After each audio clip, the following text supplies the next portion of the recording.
بسم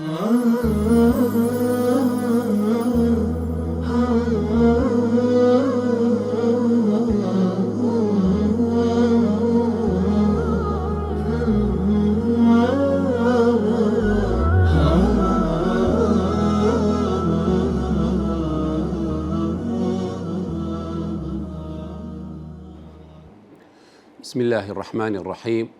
الحمد لله رب العالمين، والصلاة والسلام على حبيبنا وقائدنا محمد وعلى آله وصحبه أجمعين ومن تبعه بإحسان إلى يوم الدين. ربنا لا تزغ قلوبنا بعد إذ هديتنا وهب لنا من لدنك رحمة إنك أنت الوهاب. بەڕێزان ئازیزان، دەست پێ دەکەین لە دەرسێکی علمی و زانستی کە زۆر گرنگە بەڕاستی،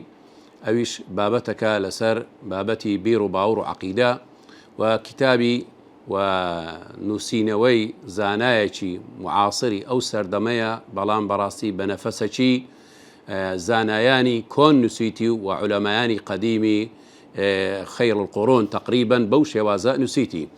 ئەو بابەتەمان ئەو سلسلە دەرسەمان ئینشاء الله لەسەر بابەتی فصول في العقيدة دەبیت. بابەتەکەمان فصول في العقيدة کە پێ دەگوترێت الرسالة الشامية. ترکە دوای دێنە سەر هۆکار و سەبەبی تەئەلیفکردنی ئەو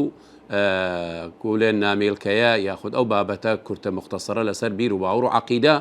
ئەویش یە زانا و داعیەکی ئەو سەردەمەیە کە زۆر گەنجی شەو ماشاءالله، بەڵام تەمەنەکەی پڕی علم و زانست و خێر و بەرەکەتە. ئەویش پێ دەگوترێت الشێخ عەبدولعەزیز بن مەرزوق الطرێفی عەجەل الله فەرەجە، خوای گەورە ینی ڕزگاری بکە و ئازادی بکات کە لە زیندان و لە سجنە لەسەر قسەی حەق و قەولی حەق و خزمەتی ڕاستەقینە. ئەو زانایە پێم خۆش بوو پێشی بچینە سەر بابەتەکەی دەرسی پێ ینی دەست پێ بکەین و بابەتی فصول في العقيدة لە ژیان نامەی ئەو تێدا باسی بکەین. هەرچەندە لەو نامێڵکەیە و لەو کتابە ژیاننامەکەی تێدا نییە، بەڵام کورتەیەک تێدا باسی دەکەین. ئەو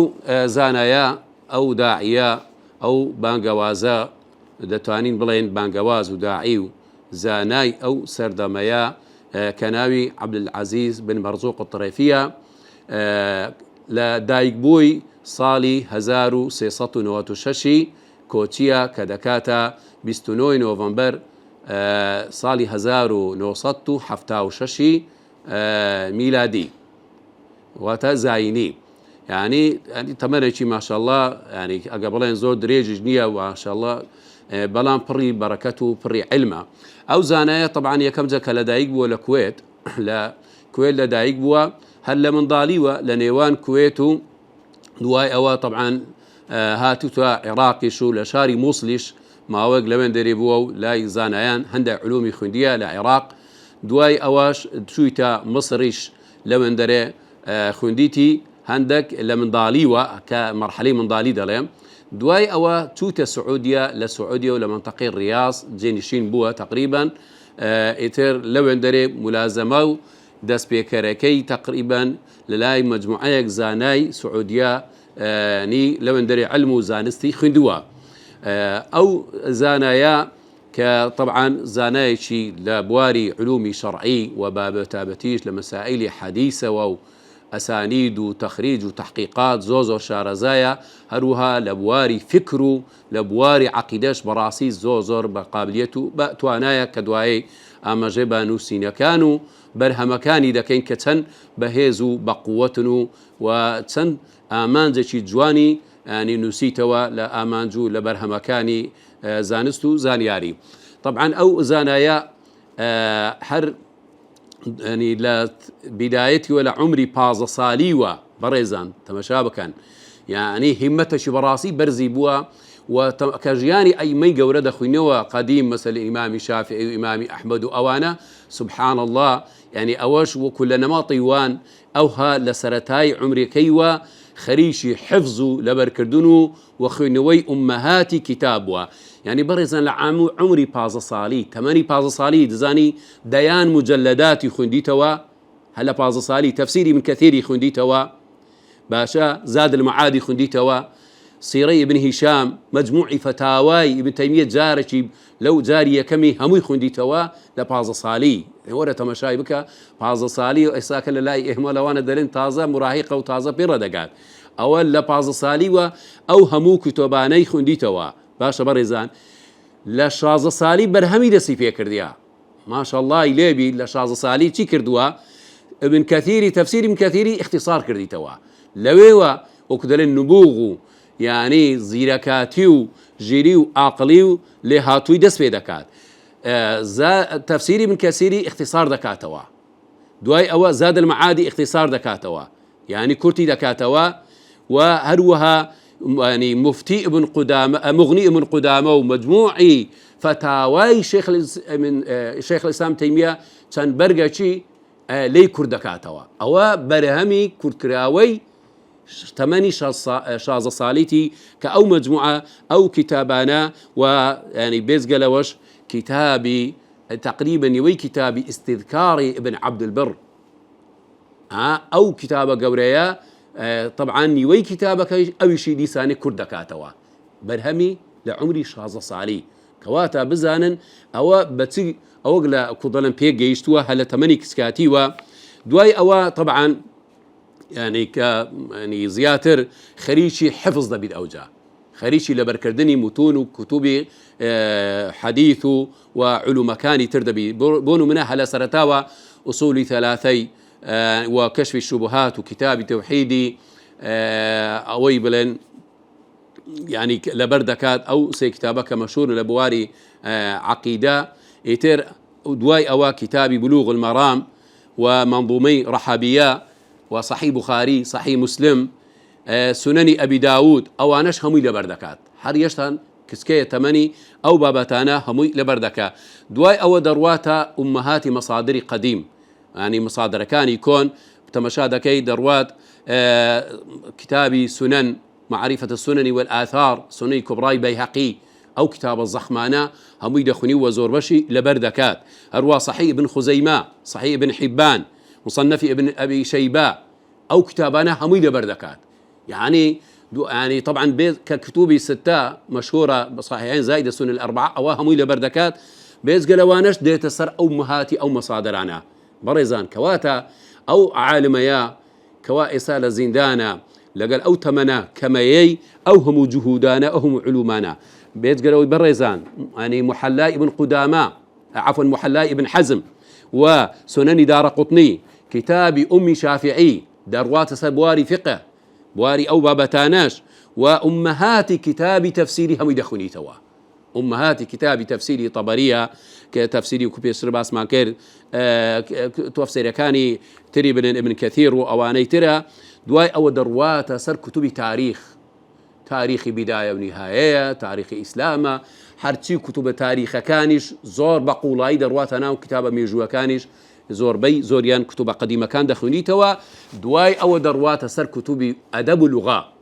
هرچی كتب أدب اللغة كانوا حتى أو علماني أو سردمي خوي كزوزر علماء قوربنا لبواري أدب الشعر علم اللغة داتيت حتى بسريان دا مسائل أدب لغش دا دخوني توا بويا لمسائل ألفاظ وزماني عربي وأروها دلالات ألفاظ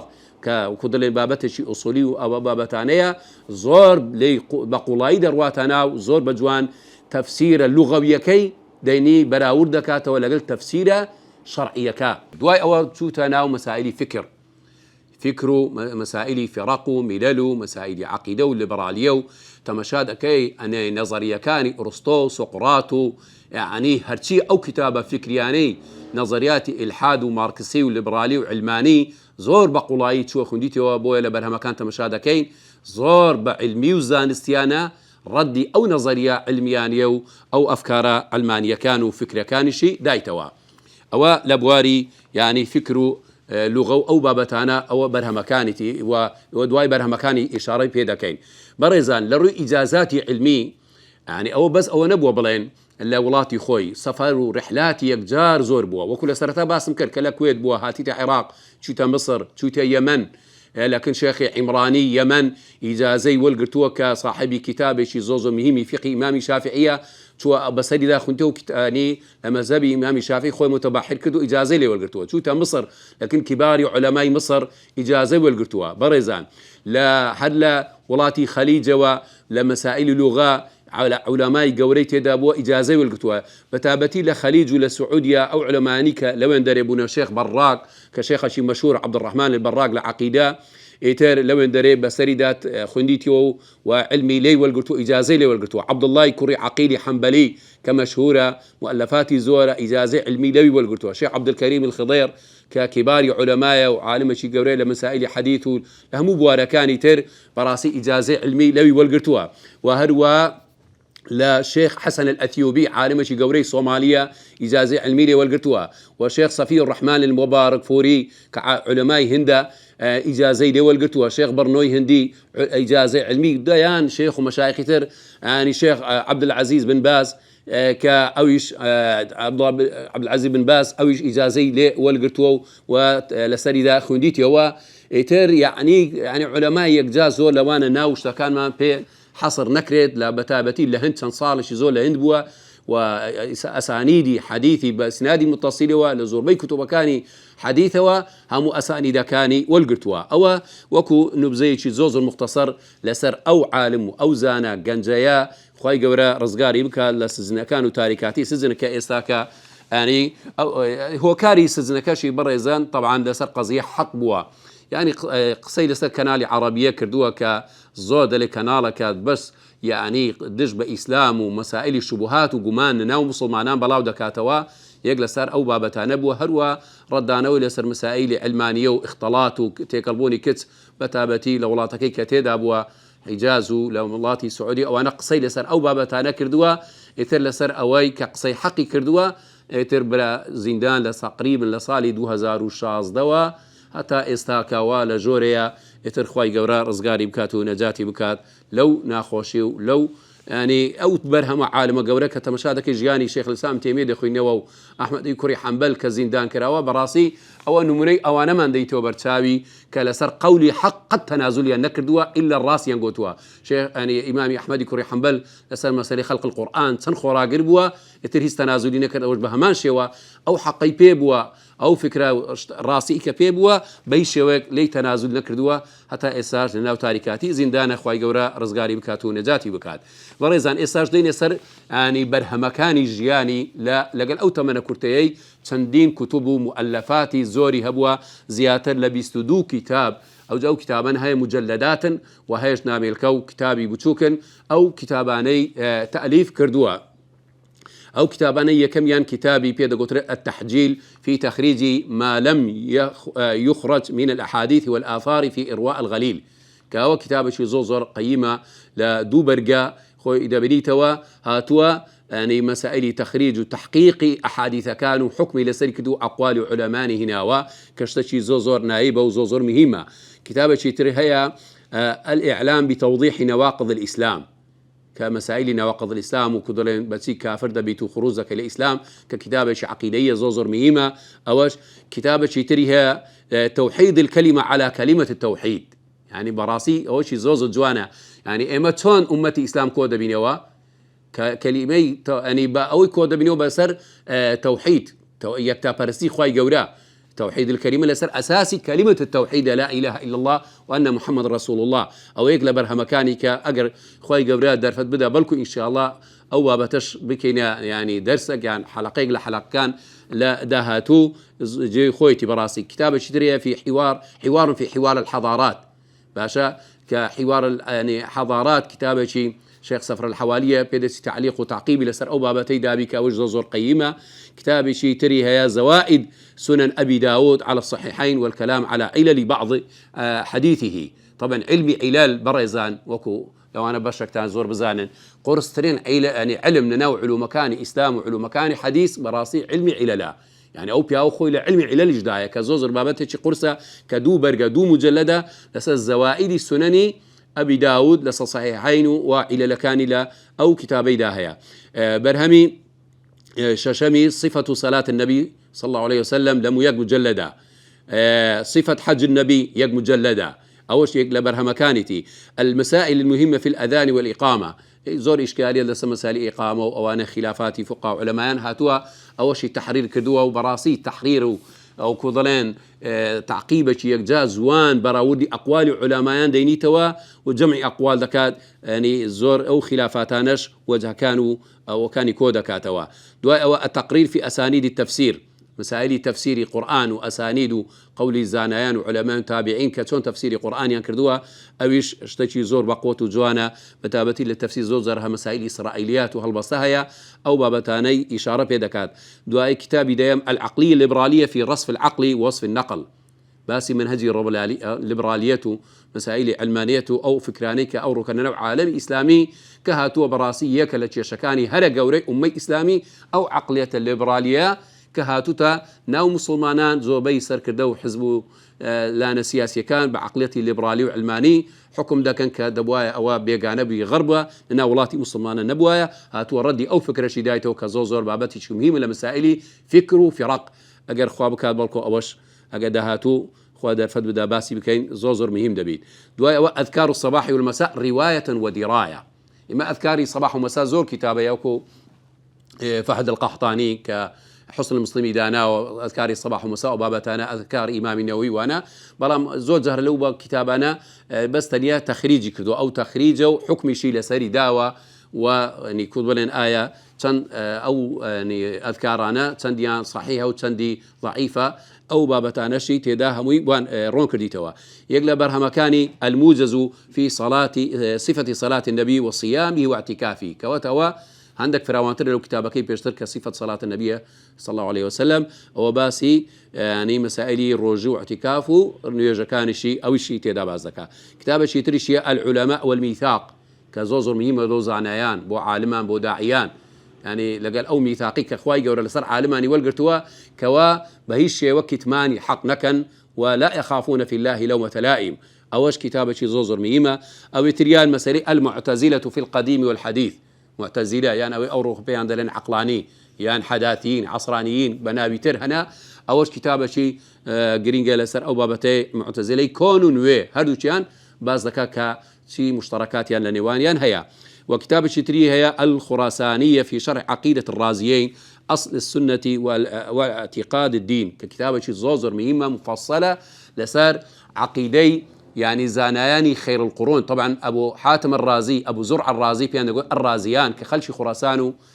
لاي أو كبيد قطر إيران دو عالم قوري يعني صدي تقريبا سينبنا كزوزر قديما أو لمسائل عقيدة باسي عقيدة أو رازياني دكات دواء أو تفسير آيات الأحكام أوش إياك لبرهمكاني تري كتابة تري الفصل بين النفس والعقل يعني مسألة عقل ونفس تجي وازي هي باسي أو بابتي دكالك القرآن باسي نفس وعقل هاتوا هو العقيدة المغربية كتابة الزوزر ميمة أوش وإن شاء الله أقل خواء آساني بك حزد كم أو رسالة يش لدهاتو شرح شبو بك بزماني كردي كشرح رسالة قيروانية رسالة قيرواني زور كس يعني بيبيرو باوري جياواز لوانا يعني شرحي أو رسالة قيرواني كردي بك كتابة الزوزر مشهورة أبو بن أبي زيد القيروانية علماء المغرب زور لمن دري أو كتابة معتبرة ورسالات كرت مختصرة وكو تقريبا لقال أو فصولي زور نيزيكا تقريبا قبل زور تشابهي لقال أو كتابي فصولها هي بلام كتابة شي مشهور شا أو شرحك أو داينا وبراسي كوات شرح شي جوان ومعتبر دبي لو أنا عندك آراء أقل خلافي مثلا أهل السنة والجماعة تيدا إشارة تيدا كردبي دواء تعظيم الله وحكم شاتمه أوانيك قصب أخوي جورا والعياذ بالله بك بس أو كتاب أو نامي الكيكة وأروى الحجاب في الشرع والفطرة بين الدليل والقول والدخيل ديارة أوش باس حجابي أفرد دكات بشيوش الزور مفصل لنوان فطرة وأروى لنوان بلقو النصي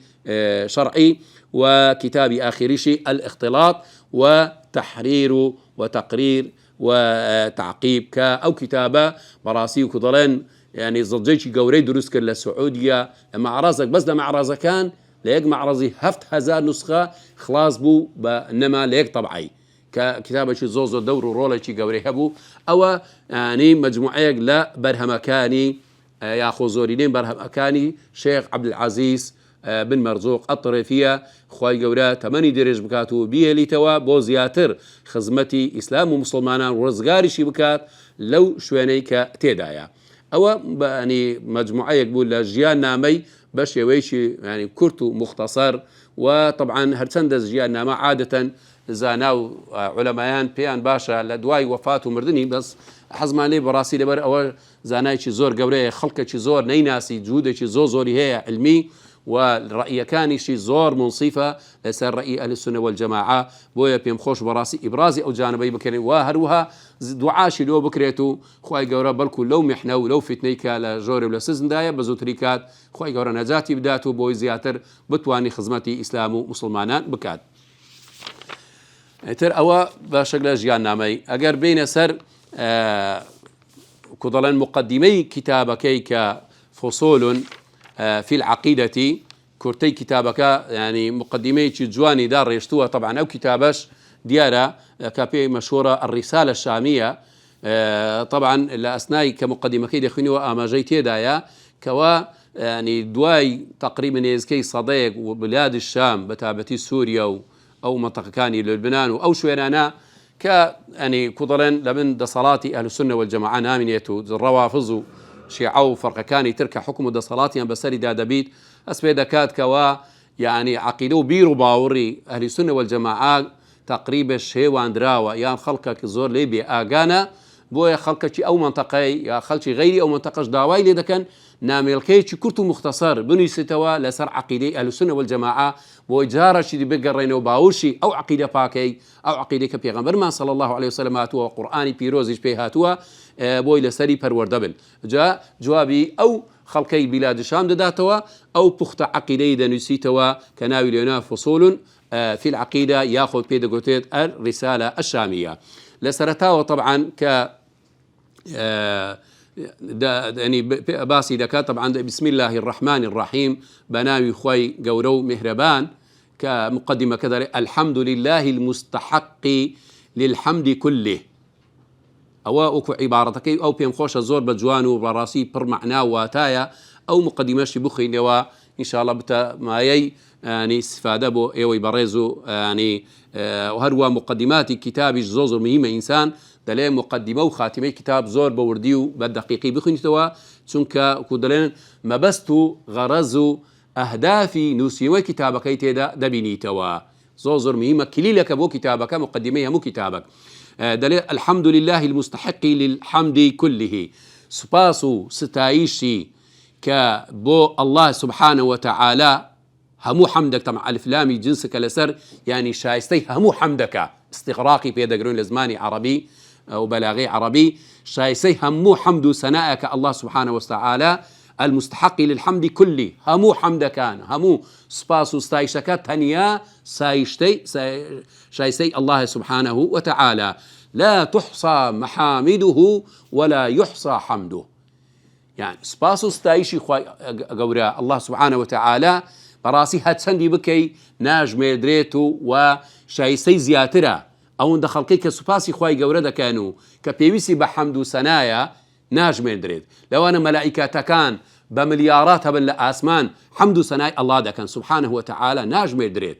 بلكو حتى دارو بر هموي بو شێوازەی کە خوای گەورە ئەوەی کردووە ئەوانە حەمد و سەنای خوای گەورە دەکەن و ذکری خوای گەورە دەکەن کە ناژمێردرێت له الفضل كله أوله وآخره وأو الله كسا يعني شايستي حمد هموس حمد سنائك وخاون فضل كرم هر أو الله سبحانه وتعالى له الفضل كله أوله وآخره هر الله سبحانه وتعالى فضل كرم هر هي أوى هر أو خاون فضل كرمة لقل بني آدم ولقل إنسان ولقل همو بنور يعني خاون همو فضل كرمة دعاء ودا فرميتي وأشهد أن لا إله إلا هو شايتي دم كوا خواي قورة تاكو تنيا معبودة حق الراس تقينيا هيت خواي ترو شايستي خوايتي ألوهية دنيا إلا هو تنيا أو نبي دعاء وتأكيد جدكاته ولا سر إلا هو وحده تنيا أو شايستي ألوهية خوايتية كستر معبودي راس تقينية لا ند له ولا نظير هيت هاو شيوو كودلان ويني أو نية هاو شيو وينو ليتوني أو خوايا بهي شيوك نية لي أكو أو آيتك خوايا قد فرميت ليس كمثله شيء وهو السميع البصير وينو شيوي أو الله سبحانه وتعالى نية ولا شريك له ولا مثيلا كواتا شريك شنية هاو باش نية يك خوايا شيتر لقال أو خوايا بي والعياذ بالله بلي ببرسري لقال بهي شيوي قبول نية ولا مثيلا وشيوو ليتوني أو شينية وأشهد أن محمدا عبده ورسوله صلى الله عليه وعلى آله وصحبه وسلم وشاهدي جدين كوا محمد صلى الله عليه وسلم كوا طبعا كلمة التوحيد يعني بو شيء أشهد أن لا إله إلا الله وأن محمد رسول الله إنسان بو شيء داخلي إسلام دبيتو ديتا نابدا إليه بعض إسلام ودليل دفرمت أشهد أن محمدا عبده ورسوله محمد صلى الله عليه وسلم بندي خواي قوريا بندي خواي قوريا ونيردراو رسولي خواي قوريا يعني أوشكا عبودية وكو مدحك خواي قورا وكو سورتي سورة إسراء سبحان الذي أسرى بعبده أو بري أو وصف خواي قورك وصي بيغمبري كردوا بابندايتي عبدي خوي ورسول ندراوي خواي قوريا صلاة سلامي خواي قورا لسر أو بي ولقلها ولا كان شي أو يجبيت دواء أودا فرمي أما بعد دواي طبعا وكو سنني خطبي حاجي بيدغو تريد الحمد سنة وصلاة لسر بيغمبري وخطبي حاجي لهم كتابك كان وكو بيغمبري دا فرمي صلى الله عليه وسلم كل أمر ذي بال لم يبدأ بحمد الله يعني شو لم يبدأ يعني بسم الله فهو أبتر بويش أو سنتي بيغمبري تطبيق كردوا وكو زوبي علماء متقدمينش لسر أو سنتا همو شطيشي خير تاكا أجر دست بينكريد بحمد وسناي خواي جورا أو مقطوع البركة بويش بأكدلن تنفيذ كردني أو حديثي بيغمبري صلى الله عليه وسلم خطبي حاجك حمد وسنا وصلاة لسر بيغمبري صلى الله عليه وسلم دستي بيكرد بوي بركات داربي أو كتابي أو جاء دست بيدكات درواتا ناو مقدمكي سرتاي مقدمي كتابك دفرميت أما بعد دليل باشان لدواي حمد وسناي خواي جورا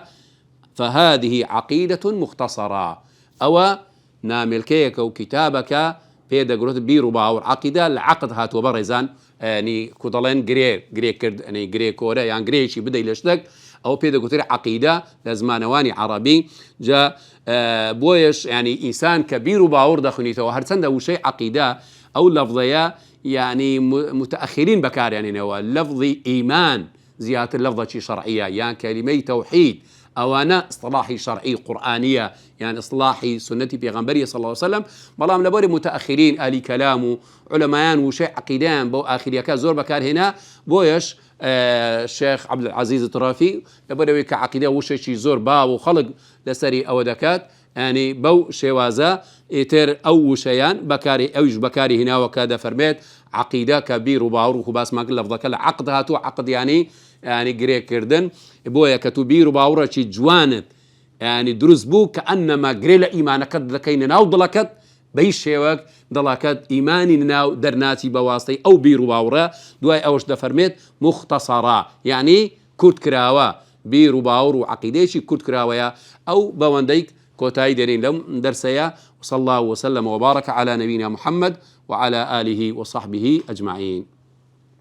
Ah